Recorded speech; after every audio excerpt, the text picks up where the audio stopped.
গান্ধী রাষ্ট্রীয় মুক্ত বিশ্ববিদ্যালয়ের রিজিওনাল সেন্টার কলকাতা থেকে আজকের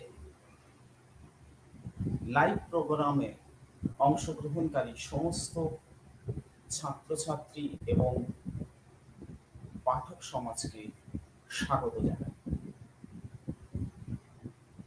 history PHIC 134 Unit 6 Topic Colonial Economy, Specially Agriculture। এই পাঠ এককের আজকে আমার আলোচনার বিষয়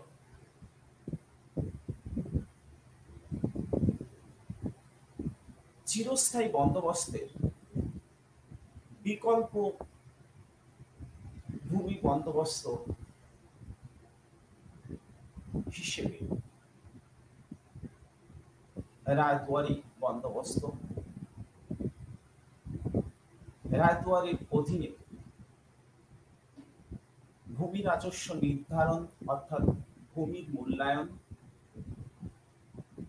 এবং রায়তওয়ারি বন্দোবস্তের বিকাশ বা বিস্তার, বিশেষ করে মাদ্রাজ অঞ্চলে রায়তওয়ারি ব্যবস্থা, বোম্বেতে রায়তওয়ারি বন্দোবস্তের বিকাশ, এর পাশাপাশি আমার আলোচনার বিষয় হিসেবে রায়তওয়ারি এবং বন্দোবস্তের মধ্য দিয়ে মাদ্রাজ এবং বোম্বেতে কি জাতীয় প্রভাব বা ফলাফল লক্ষ্য করা গিয়েছিল। আমি শুরুতেই বলতে চাই, আমি আমার পূর্ববর্তী আলোচনায় বারংবার দেখানোর চেষ্টা করেছি যে চিরস্থায়ী বন্দোবস্ত অনেক আশা আকাঙ্ক্ষাকে সামনে রেখে কর্নওয়ালিস কর্তৃক লন্ডন কর্তৃপক্ষের সামনে হাজির করা হয়েছিল এবং সেই মতো শুধু বাংলা, বিহার, উড়িষ্যায় নয়, তার পাশাপাশি চিরস্থায়ী বন্দোবস্তকে মাদ্রাজেরও বিভিন্ন অংশে প্রয়োগ করা হয়েছিল। কিন্তু কিছুদিনের মধ্যে চিরস্থায়ী বন্দোবস্তে যে ফলাফল আসতে শুরু করে তাতে করে ইংরেজ ইস্ট ইন্ডিয়া কোম্পানি কর্তৃপক্ষ ভীষণভাবে হতাশা, বলা যায় তাদের মোহভঙ্গ করতে শুরু করে। এই পরিস্থিতিতে বিকল্প ভূমি বন্দোবস্তের সন্ধানে ইংরেজ কর্তৃপক্ষ পুনরায় মনোনিবেশ করে এবং তার প্রতিফলন লক্ষ্য করা যায় আলেকজান্ডার রিড ও টমাস মান্ডোর চিন্তা চেতনার মধ্যে। রিড ছিলেন মূলত রিকার্ডোবাদী অর্থনীতির অনুসারী এবং ডেভিড রিকার্ডো তত্ত্ব অনুযায়ী তিনি ভারতবর্ষে ভূমি বন্দোবস্তের ক্ষেত্রে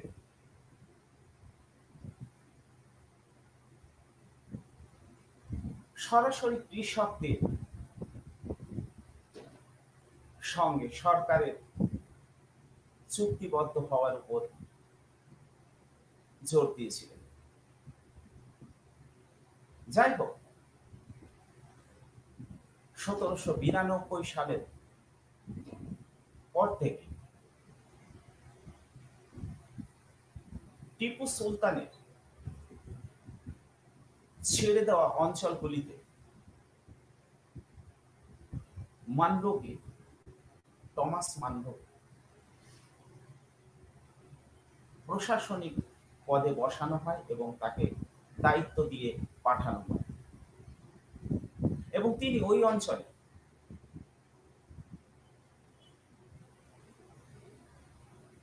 রায়তুয়ারি বন্দোবস্ত প্রবর্তনের উদ্যোগ গ্রহণ করেন। তিনি কর্তৃপক্ষকে বোঝানোর চেষ্টা করেন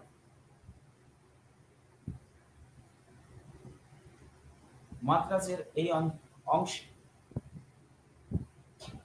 রায়তুয়ারি বন্দোবস্ত গ্রহণের ফলে মাদ্রাজ সরকারের আর্থিক সমস্যা সমাধান অনেকাংশে সম্পন্ন হবে, পাশাপাশি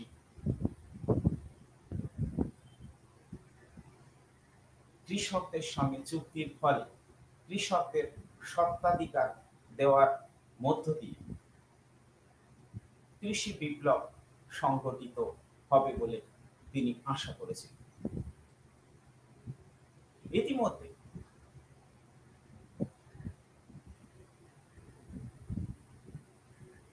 লর্ড ওয়েলেসলি 1798 সালে চিরস্থায়ী বন্দোবস্ত ভারতের বিভিন্ন অংশে প্রয়োগ করার পরিকল্পনা গ্রহণ করেছিলেন, কিন্তু 1801 সালের মধ্যে চিরস্থায়ী বন্দোবস্ত সম্পর্কে ব্রিটিশ কর্তৃপক্ষের একটা বিরাট অংশ মোহভঙ্গ হতে শুরু করে। কাজে মান্ডো ইংরেজ ইস্ট ইন্ডিয়া কোম্পানি কর্তৃপক্ষকে বোঝাতে সক্ষম হন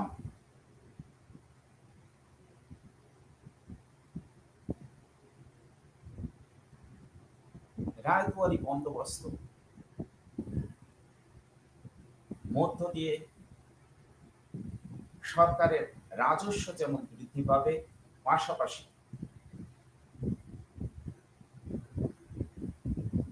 মাদ্রাজের আর্থিক সংকট দূর হবে সরকারের।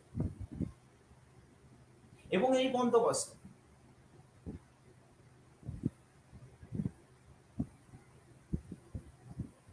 কৃষক শোষণ বন্ধ করবে এবং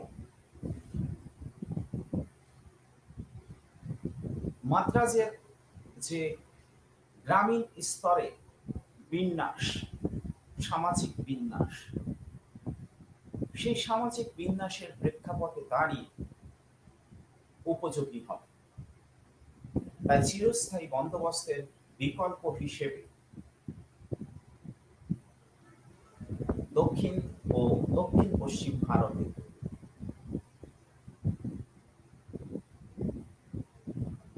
রায়তুয়ারি বন্দোবস্তের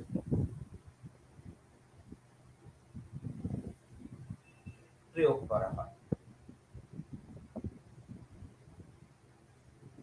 আসলে এই রায়তুয়ারি বন্দোবস্ত কি, এ প্রসঙ্গে আমি বলতে চাই, রায়তুয়ারি বন্দোবস্ত রায় অর্থাৎ কৃষক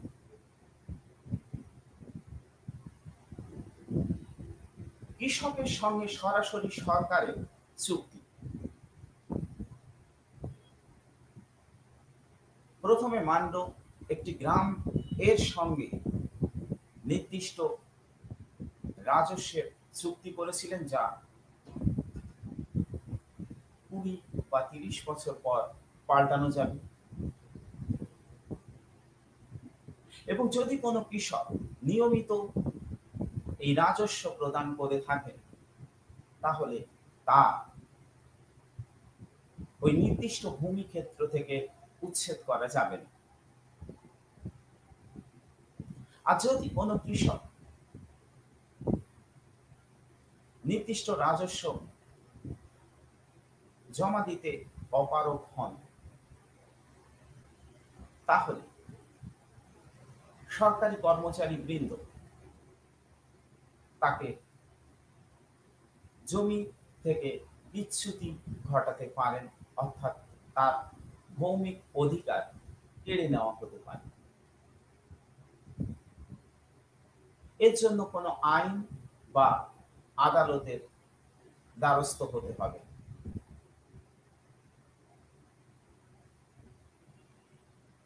আসলে এই বন্দোবস্ত মধ্যে এমন ধারণাও রাখা হয়েছিল যে জমির মালিক প্রাচীন ভারতীয় ধারণা অনুযায়ী রাষ্ট্র,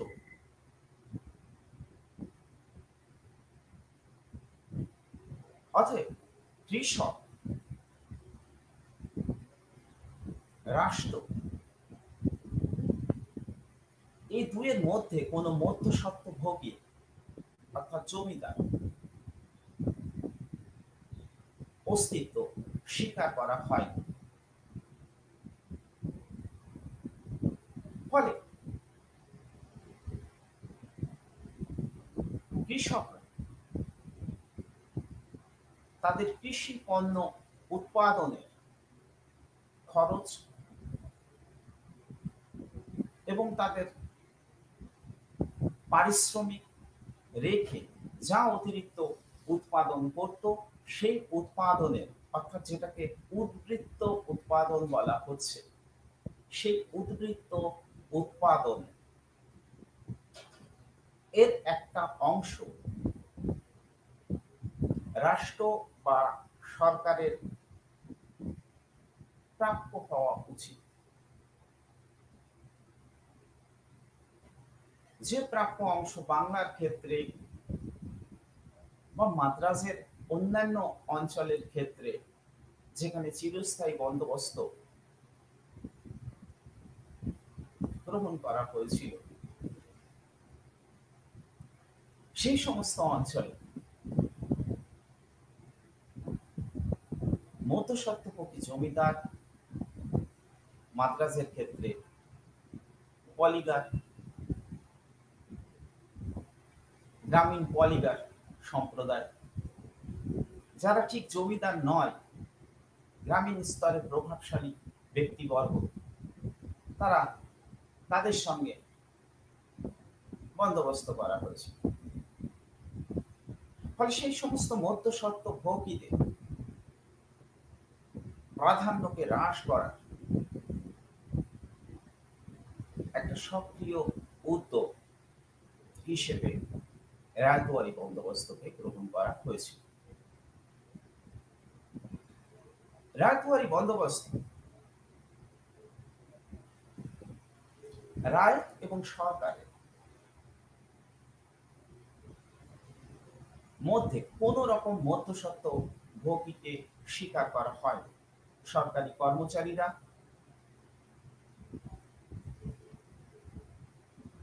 রায়তের জন্য নির্ধারিত রাজস্ব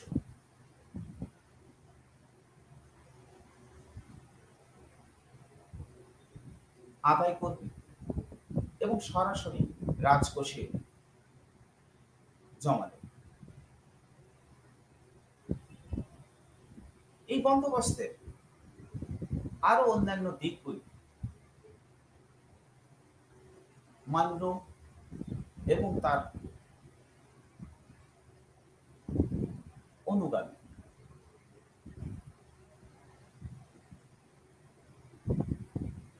এলফিনস্টোন তুলে ধরার চেষ্টা করেছিল।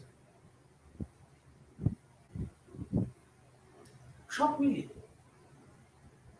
রায়তওয়ারি বন্দোবস্ত মধ্যে দিয়ে ইংরেজ ইস্ট ইন্ডিয়া কোম্পানি নতুন করে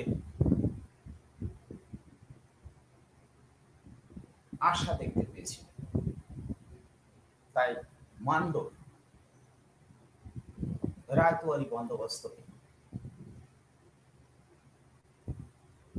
মাদ্রাজের বিভিন্ন জেলাতে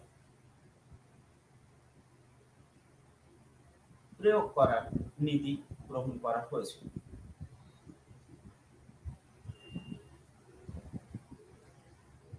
প্রাথমিক পর্বে রায়তওয়ারি বন্দোবস্তের মধ্যে দিয়ে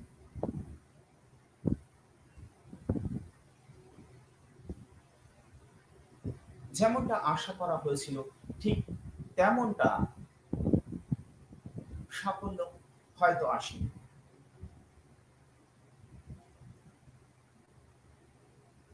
বিশেষ করে রায়তওয়ারি বন্দোবস্তে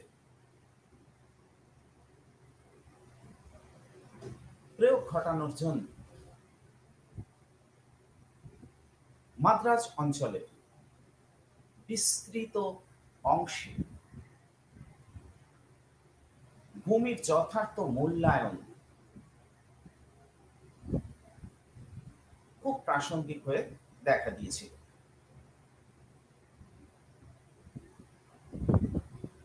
আর এক্ষেত্রে জমির গুণমান এবং পরিমাণ সঠিকভাবে সরকারি কর্মচারীদের দ্বারা স্থির করার বিষয়টি প্রাসঙ্গিক হয়ে উঠেছে। আর এই প্রাসঙ্গিকতার জায়গা থেকে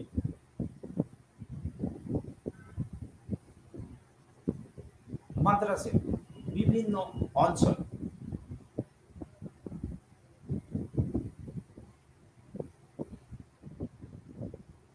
রায়তদের সঙ্গে সরকারি কর্মচারীদের একটা বোঝাপড়ার ক্ষেত্র তৈরি হয়েছে। প্রথমত জমিটা উর্বর, অনুর্বর, মাঝারি মানের এইভাবে বিভাজন করার একটা উদ্যোগ গ্রহণ করা হয়েছিল। তার পাশাপাশি জমির পরিমাণ অনুযায়ী রাজস্ব সরকারি কর্মচারীরা প্রত্যেক গ্রামের ক্ষেত্রে উর্বরতা অনুযায়ী নির্ধারিত করে দিয়েছে। সেই নির্ধারিত রাজস্ব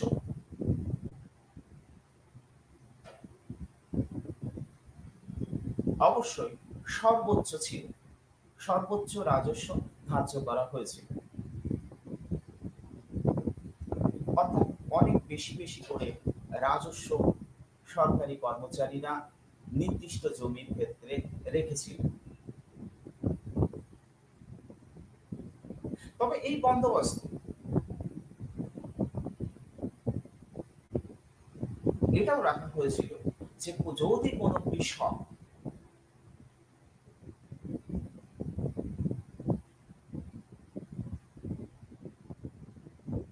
কোনো নির্দিষ্ট ভূখণ্ডে রাজস্ব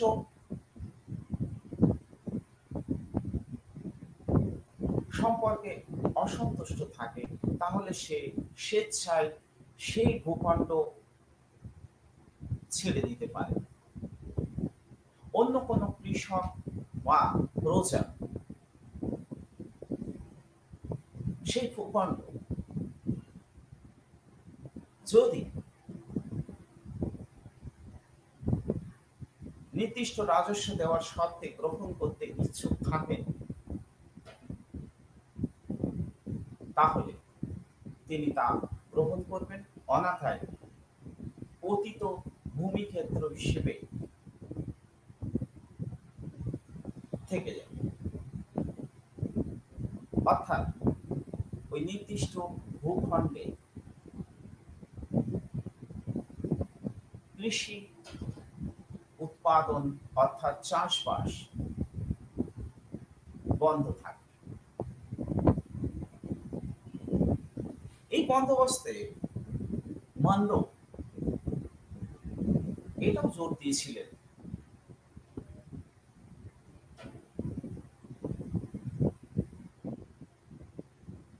যে সঠিকভাবে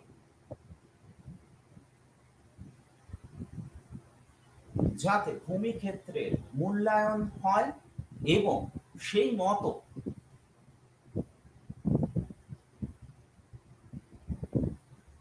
রাজস্ব নির্ধারিত হয়,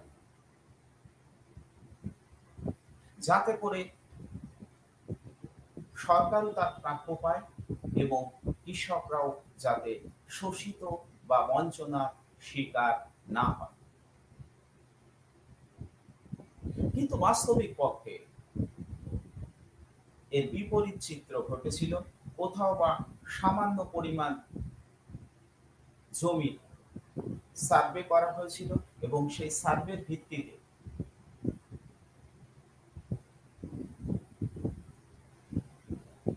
অতিরিক্ত রাজস্ব দক্ষিণ পশ্চিম ভারতের এই অংশে চাপিয়ে দেওয়া হয়েছিল। স্বাভাবিকভাবে রায়তওয়ারি বন্দোবস্তের অধীনে ভূমির মূল্যায়ন প্রাথমিক পর্বে মান্ডর নীতি অনুসারে হয়নি। প্রশাসনিক সীমাবদ্ধতা থাকার কারণে কৃষক শোষণ চলতেই থাকে।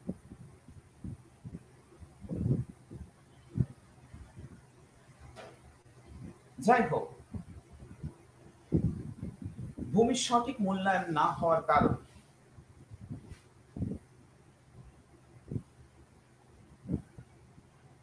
মান্ড অনেকটা নিরাশা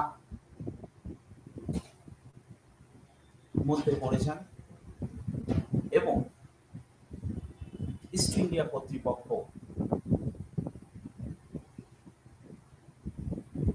বিশেষভাবে এই বন্দোবস্তের প্রতি চিরস্থায়ী বন্দোবস্তের মতোই অনেকাংশে হতাশা।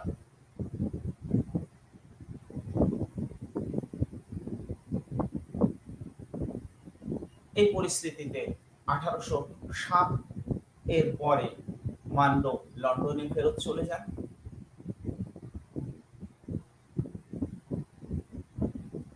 পরবর্তীকালে 1820 নাগাদ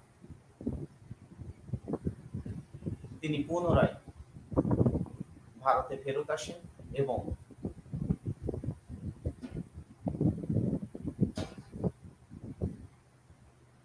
মাদ্রাজ অঞ্চলে রায়তওয়ারি বন্দোবস্তের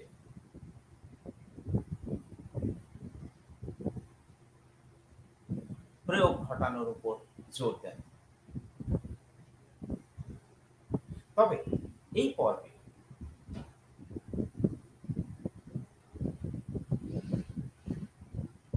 রায়তওয়ারি বন্দোবস্ত যে বিস্তার ঘটে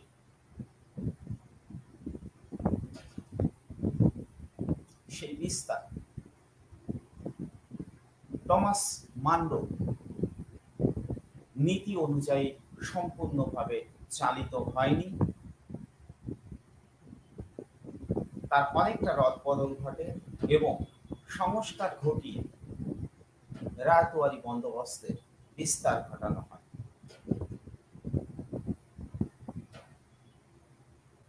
মাদ্রাজে রায়তওয়ারি ব্যবস্থা আমরা লক্ষ্য করি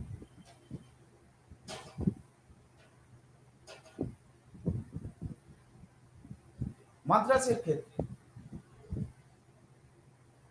স্থানীয় অলিগারদেরকে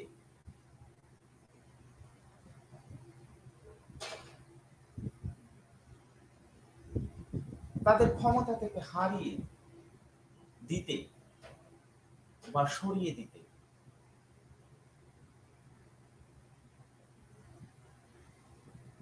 মূলত মাদ্রাজ অঞ্চলে রায়তওয়ারি বন্দোবস্ত প্রয়োগ ঘটানো হয়। আমি আগেই বলেছি, ভূমি ব্যবস্থা সম্পূর্ণভাবে জরিপ করে প্রতিটি ভূখণ্ডের মান অনুযায়ী রাজস্ব কিন্তু নির্ধারিত হয়নি।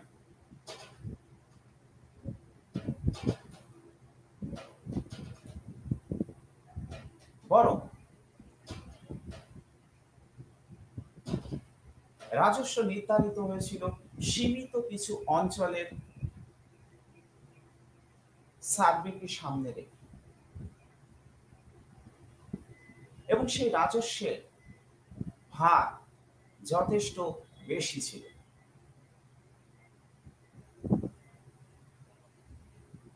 মোট উৎপাদনের প্রাথমিক পর্বে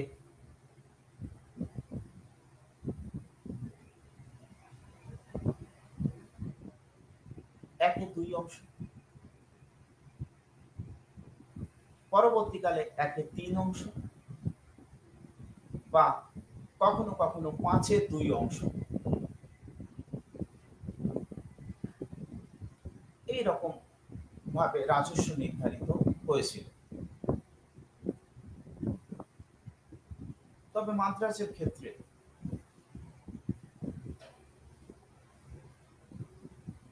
1856-58 এর পর অনেকটা সংস্কার করা হয়েছে এবং রাজস্বের বোঝা কিছুটা কমানো হয়েছিল।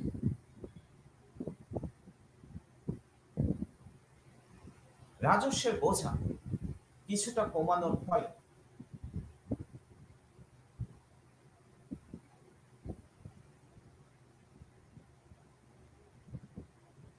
কৃষকরা কিছুটা উদ্বৃত্ত দেখতে পেয়েছিল এবং তাদের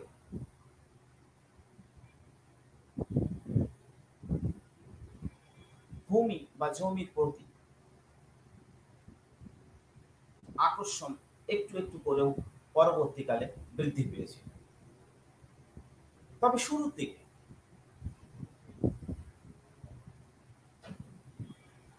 মাদ্রাজের বিভিন্ন অঞ্চলে রায়তওয়ারি বন্দোবস্তকে প্রয়োগ করার ক্ষেত্রে সরকারের বিশেষ এক স্বার্থ কাজ করেছিল।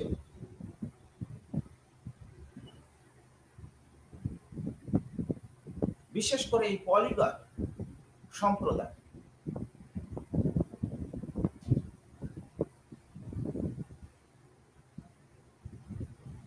গ্রামীণ স্তরে পাতিল ও দেশমুখদের মাধ্যমে রাজস্ব আদায় করবে।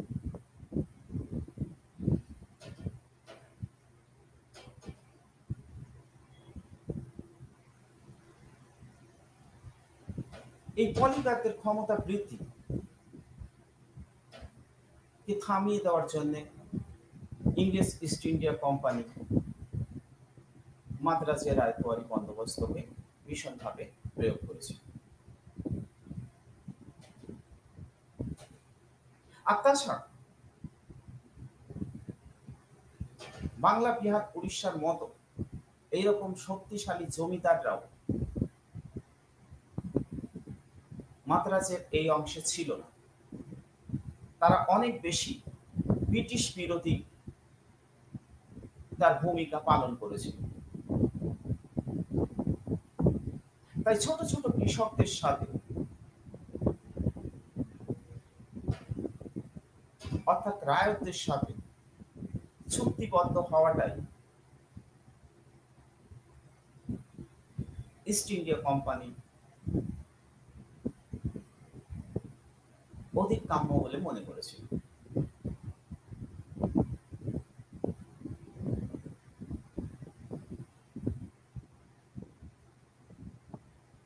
তবে রায়তওয়ারি বন্দোবস্তে মাদ্রাজের প্রয়োগের ফলে জমির প্রতি কোনো উৎসাহ প্রজা সাধারণের মধ্যে তৈরি হয়নি। তার কারণ রাজস্বের বোঝা মেটানোর পর সাধারণ জনগণের জীবন দুর্বিষহ হয়ে উঠেছিল। সে অর্থে এই অঞ্চলের প্রজাদের সুবিধা বলতে কিছুই ছিল না।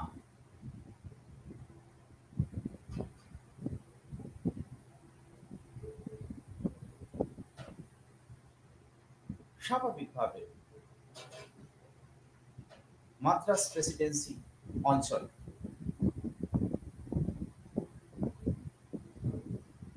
জমির বাজার গড়ে ওঠেনি।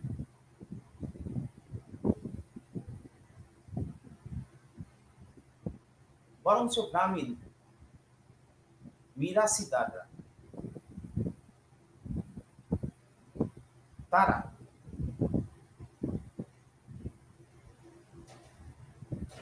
আর্থিক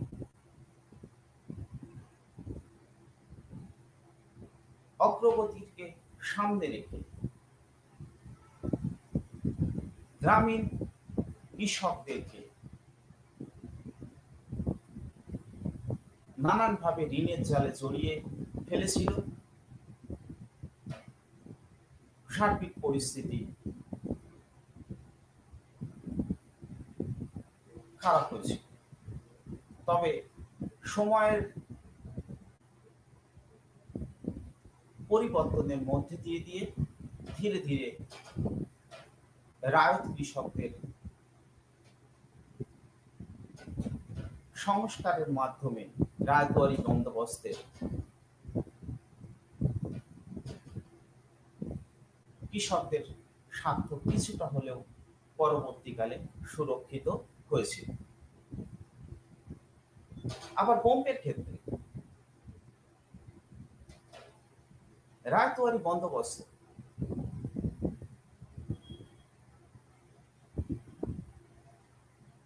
গুজরাট অঞ্চলে প্রথম প্রয়োগ ঘটানো হয়েছিল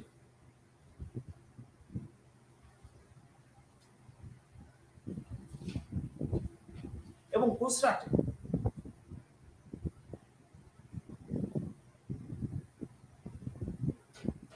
1803 সালে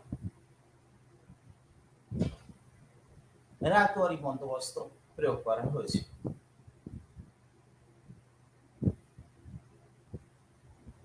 এবং 1818 খ্রিস্টাব্দে কোম্পানি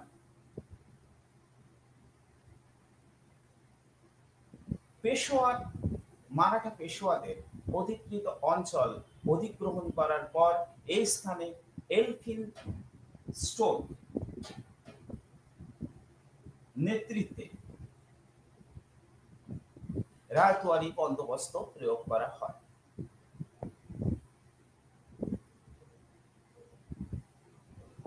এবং এই বিজিত অঞ্চল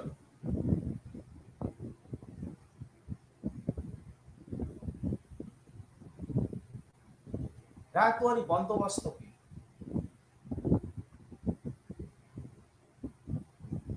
কায়েম করা হয়।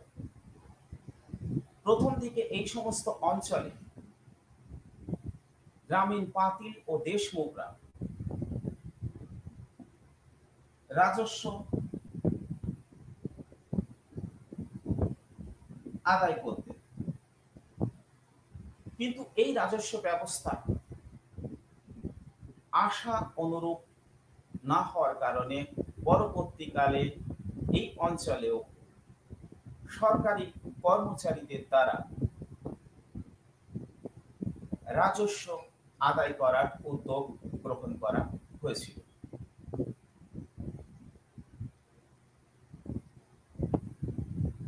এবং 1813-14 সালে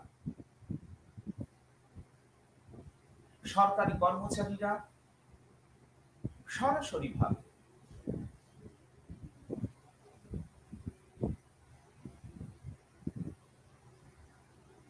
বোম্বের এই সমস্ত অঞ্চল কৃষকদের সঙ্গে চুক্তিবদ্ধ হয় এবং রাজস্ব আদায় করতে শুরু করে। এখানেও রাজস্বের হার ছিল যথেষ্ট বেশি, যা স্বাভাবিকের তুলনায় অনেকটাই বেশি।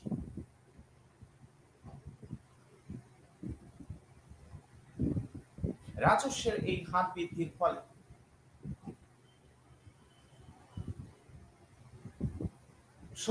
শস্য খাদ্যশস্য চাষ ব্যাহত হয় এবং দামেরও হেরফের হতে শুরু করে এবং কৃষকরা ঋণ নিয়ে অতিরিক্ত সুদে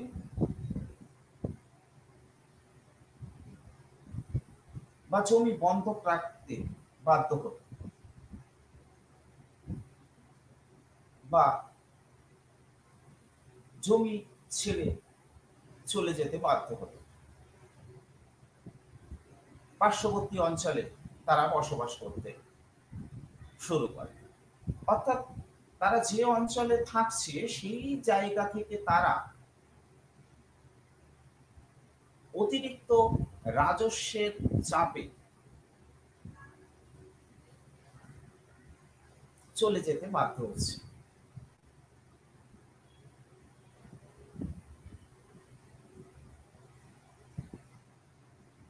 বলা যায়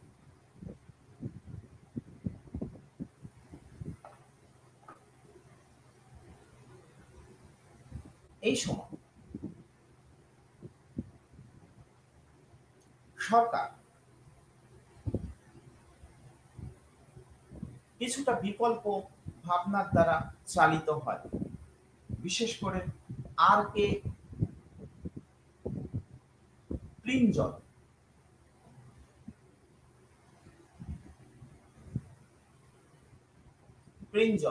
এর নেতৃত্বে জমির সমীক্ষা শুরু হয় এবং নূতনভাবে জরিপ করে জমির শ্রেণী বিভাগ ঘটানো হয় এবং উৎপন্ন ফসলের 55%কে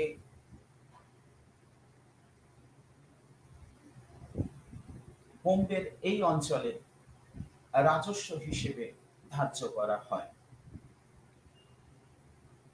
1830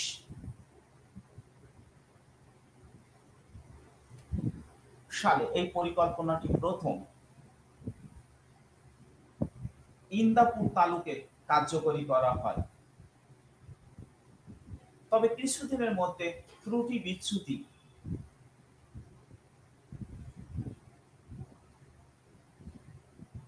দেখা দেওয়ায়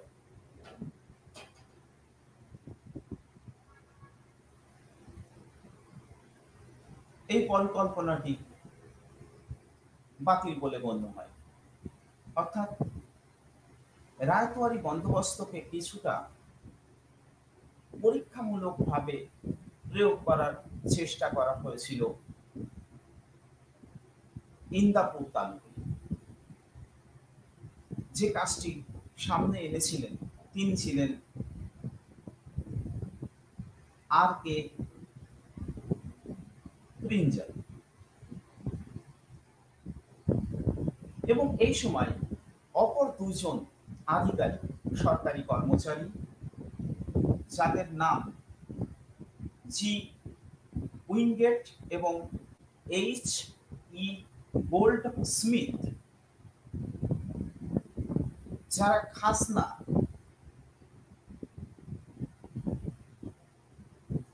আদায়ের ব্যাপারে একটা নতুন পদ্ধতি বের করেন। একে বলা হয় বোম্বাই সমীক্ষা পদ্ধতি, অর্থাৎ বোম্বে সার্ভে সিস্টেম। এটি সীমার মধ্যে দেয় রাজস্ব ধার্য করা হয়, যাতে কৃষক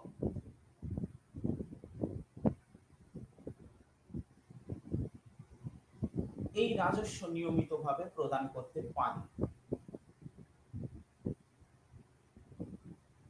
তবে আমাদের মনে রাখতে হবে, মাদ্রাজের ক্ষেত্রে রায়তোয়ারি বন্দোবস্ত যেমন ভাবে সংস্কারের মধ্য দিয়ে ক্রমাগত জায়গা করে নিয়েছিল, তেমনি ভাবে 1836 সাল নাগাদ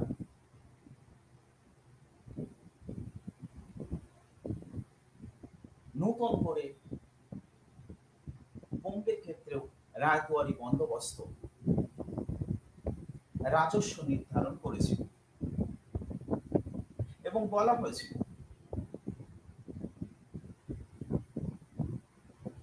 এই নতুন রাজস্ব ব্যবস্থাটি 30 বছরের জন্য নির্ধারিত হল এবং 1847 সালের মধ্যে দক্ষিণ ভারতের বিভিন্ন জায়গাতে নতুন করে কৃষি জমির মূল্যায়ন শুরু হয় এবং তার ভিত্তিতেই রায়তোয়ারি বন্দোবস্তের বিষয়টিকে চালিয়ে যাওয়া হয়। অর্থাৎ আমি আমার আলোচনার মধ্যে দিয়ে রায়তোয়ারি বন্দোবস্তের বিস্তার সম্পর্কে এটাই বলতে চাই, মাদ্রাজেও বিভিন্ন সংস্কারের মধ্যে দিয়ে যেমন রায়তোয়ারি বন্দোবস্তের বিকাশ বা বিস্তার ঘটানো হয়েছিল, অনুরূপ ব্যাপারটা বোম্বেতেও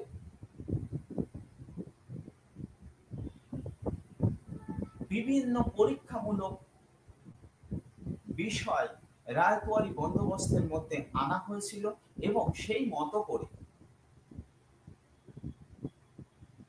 রায়তোয়ারি বন্দোবস্তের বিস্তার ঘটানো হয়েছিল।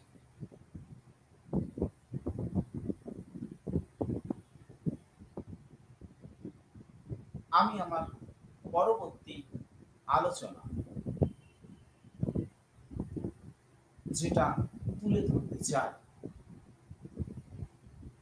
তা হল মাদ্রাজ ও বোম্বেতে রায়তোয়ারি বন্দোবস্তের প্রয়োগের মধ্য দিয়ে কি জাতীয় প্রভাব লক্ষ্য করা গেছে।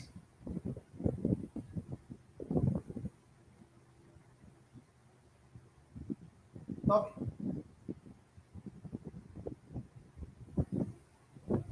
আমাদের মনে রাখতে হবে, দক্ষিণ পশ্চিম ভারতের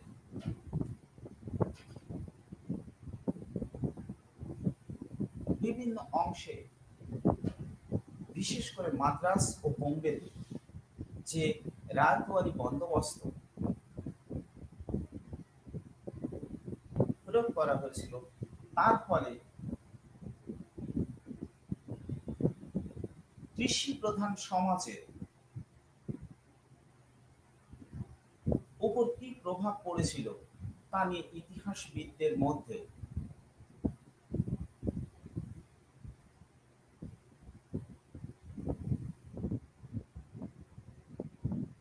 বিভিন্ন রকমের মতবিরোধ তৈরি করেছে। বিশেষ করে রায়তোয়ারি বন্দোবস্তের কারণে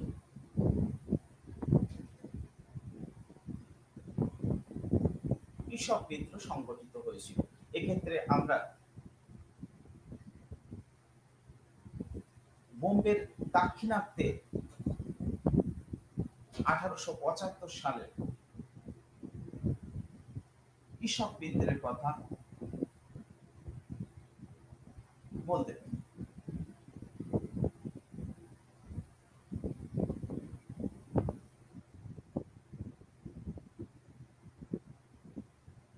এটা যেমন একটা বিষয়, তেমনি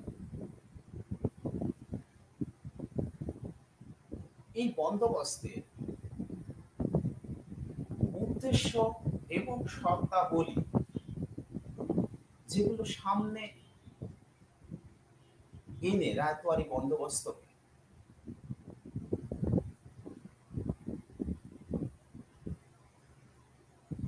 পশ্চিম ভারতের এই অংশে প্রয়োগ করা হয়েছিল,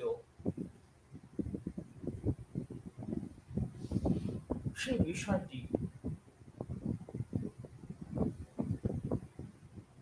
আমাদেরকে দেখতে হবে। আমাদের ভুলে গেলে চলবে না যে টমাস মানরো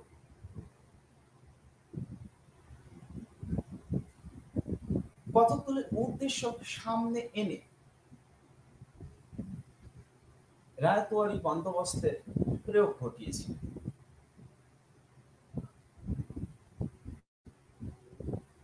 এবং সেক্ষেত্রে অর্থনীতিবিদ ডেভিড রিকার্ডো তত্ত্ব অনুসারে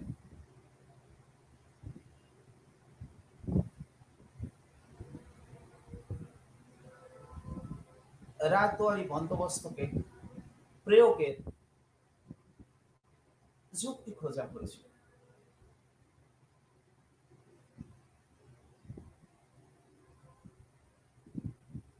যেমন সেখানে বলা হয়েছিল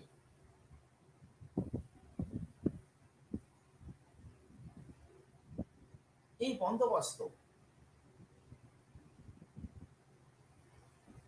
মাদ্রাজ সরকারের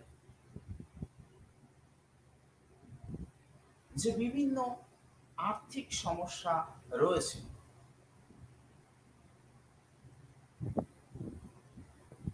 তা মেটাতে সক্ষম হবে।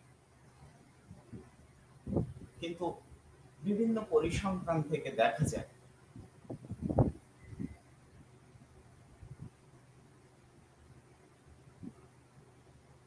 প্রাথমিক পর্বে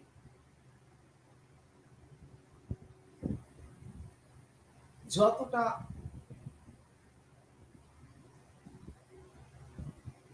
জমিকে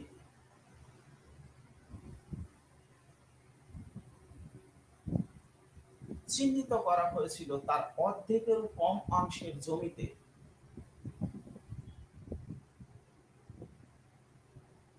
প্রজাদেরকে যুক্ত করা সম্ভব হয়েছিল।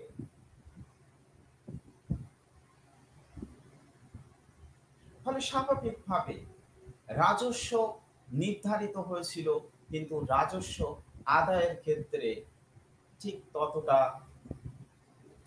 লক্ষ্যে পৌঁছানো সম্ভব হয়নি।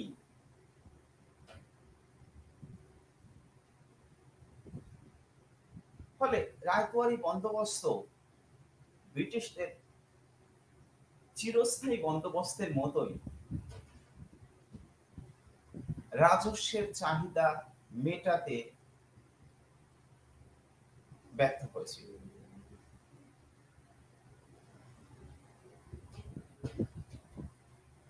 দ্বিতীয়ত,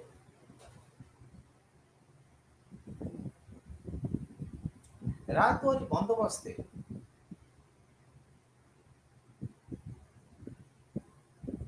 বলা হয়েছিল যে মধ্যস্বত্বভোগী অবসান ঘটানো হবে।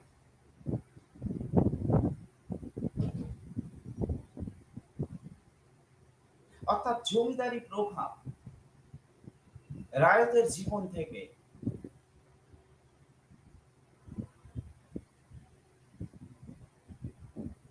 সরিয়ে দেওয়া হবে। কিন্তু বাস্তবিক ক্ষেত্রে দেখা যায় সরকারি কর্মচারীরাই বড় জমিদারি আসনে বসেছিল। ফলে মধ্যস্বত্বভোগী বিষয়টা কতটা রায়তের জীবন থেকে সরে গেছিল সেটা নিয়ে প্রশ্ন থেকেই যায়। তাছাড়া স্থানীয় অলিগার বা দেশমুখ বা কিছু অংশে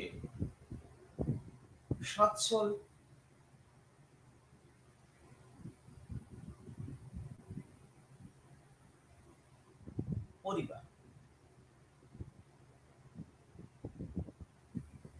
তারাই গ্রামীণ ক্ষেত্রকে নিয়ন্ত্রণ করেছিল।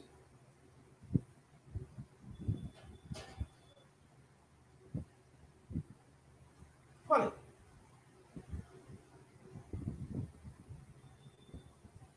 মধ্যস্বত্বভোগীর অবসানের বিষয়টা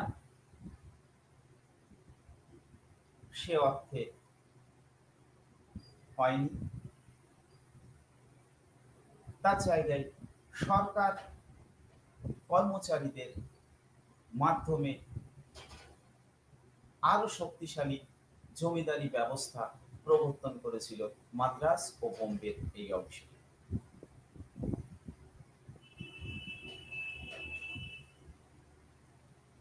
তাছাড়া বলা হয়েছিল যে কৃষকদের স্বার্থকে সুরক্ষিত করা হবে, কিন্তু বাস্তবিক ক্ষেত্রে রায়তওয়ারি বন্দোবস্তের মধ্যে দিয়ে যেভাবে অতিরিক্ত রাজস্ব নির্ধারিত হয়েছিল, তাতে কৃষক আরো দুর্বিষহ হয়ে পড়েছিল এবং শোষণের মাত্রা ক্রমাগত বৃদ্ধি পেয়েছিল। আমি ইতিপূর্বে কৃষক বিদ্রোহের কথা বলেছি। আমি ইতিপূর্বে কৃষকরা তাদের বাড়ি ঘরদোর ছেড়ে অন্যত্র চলে যাওয়ার ভাবনার দ্বারা চালিত হয়েছিল, আমি সেই কথাগুলো বলেছি।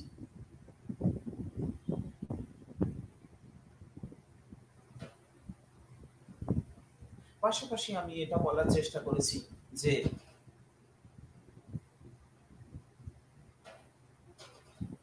একটা বিরাট অংশ ভূখণ্ড বা জমি বা জোত বা ভূমি ক্ষেত্র তা চাষ না হওয়ার ফলে ফসল কম উৎপাদিত হয়েছিল এবং তার ফলে ফসলের দাম বৃদ্ধি পেয়েছিল।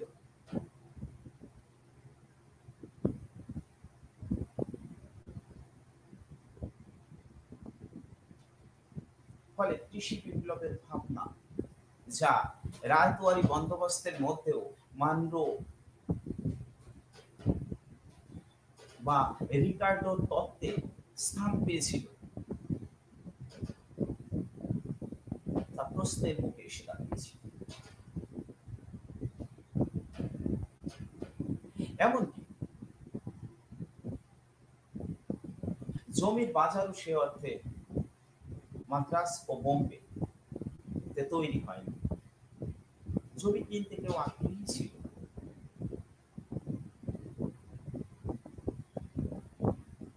ফলে স্বাভাবিকভাবে রায়তওয়ারি বন্দোবস্ত সে অর্থে কৃষি বিপ্লবকেও সংগঠিত করতে পারেনি। তাছাড়া এই বন্দোবস্তে এটাও বলা হয়েছিল, যদিও এ নিয়ে যথেষ্ট মতবিরোধ আছে ছিল, কেউ কেউ চেয়েছিলেন, যারা রায়তওয়ারি বন্দোবস্তের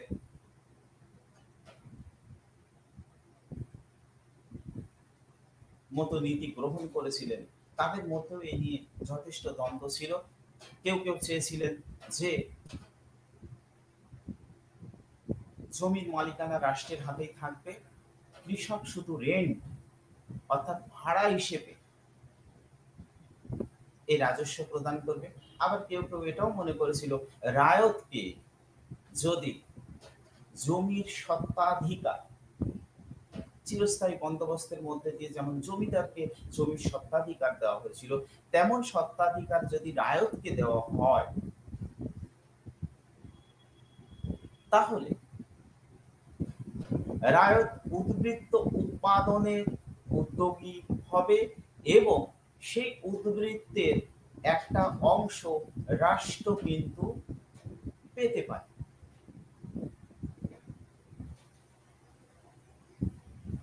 এবং কৃষকের কাছে থাকা অতিরিক্ত উদ্বৃত্ত অংশ তা পুনর্বিনিয়োগের মধ্য দিয়ে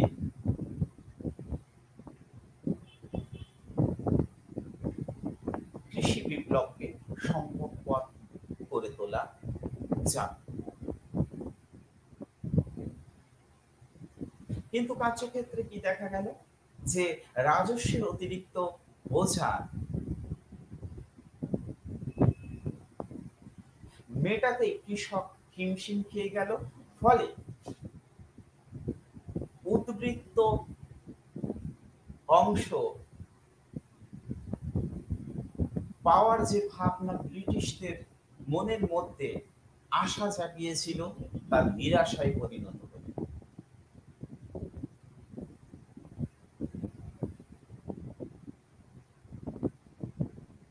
অন্যদিকে রায়ও এই বন্দোবস্তের মধ্যে দিয়ে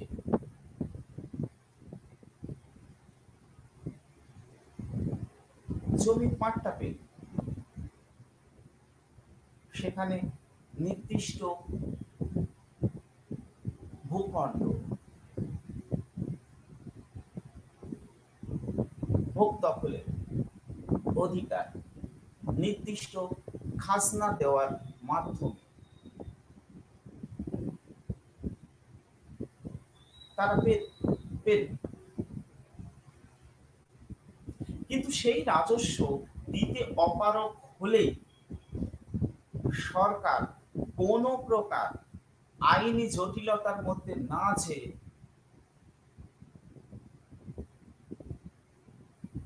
ভূমি অধিগ্রহণ করতে পারবে। তাহলে রায়তের স্বার্থ সত্যিই কি রায়তুয়ারি বন্দোবস্তের মধ্যে দিয়ে সুরক্ষিত হয়েছিল? সে প্রশ্ন কি আমাদেরকে ভেবে দেখতে হবে?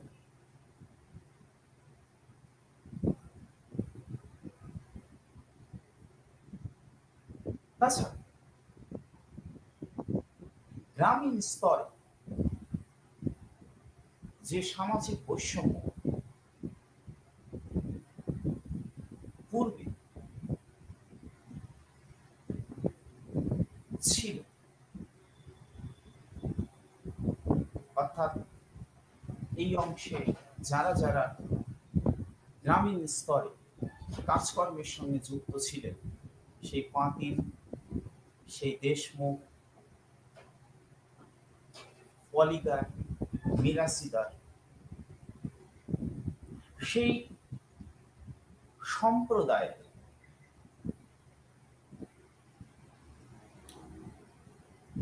প্রভাব প্রতিপত্তি গ্রামীণ স্তরে থেকেই গেল। উপরন্ত সরকারি কর্মচারীরা একটা ব্যাপক ক্ষমতার অধিকারী হয়ে বসলেন, যার ফলে মাদ্রাজ ও বোম্বের ক্ষেত্রে রায়তুয়ারি বন্দোবস্ত অনেকাংশে সরকারকে যেমন হতাশ করল,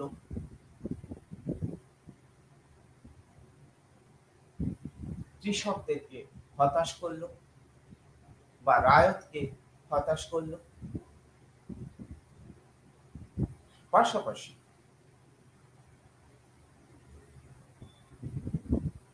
উৎপাদনকে হ্রাস করে সামাজিক ধারাবাহিকতায় ছেদ ঘটায় এবং রায়তুয়ারি বন্দোবস্ত মাদ্রাজ ও বোম্বেতে যেভাবে যতটা আশা নিয়ে প্রয়োগ করা হয়েছিল, সেই আশা পূরণের ক্ষেত্রে অনেকাংশে ব্যর্থ হলো চিরস্থায়ী বন্দোবস্তের মতোই। ফলে সরকারের আবার ভাবনা চিন্তা করতে হলো।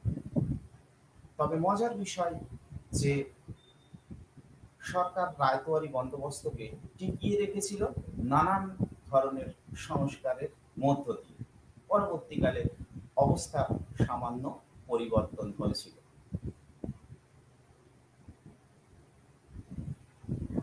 আমি আমার আলোচনা আজকের মতো এখানেই শেষ করলাম।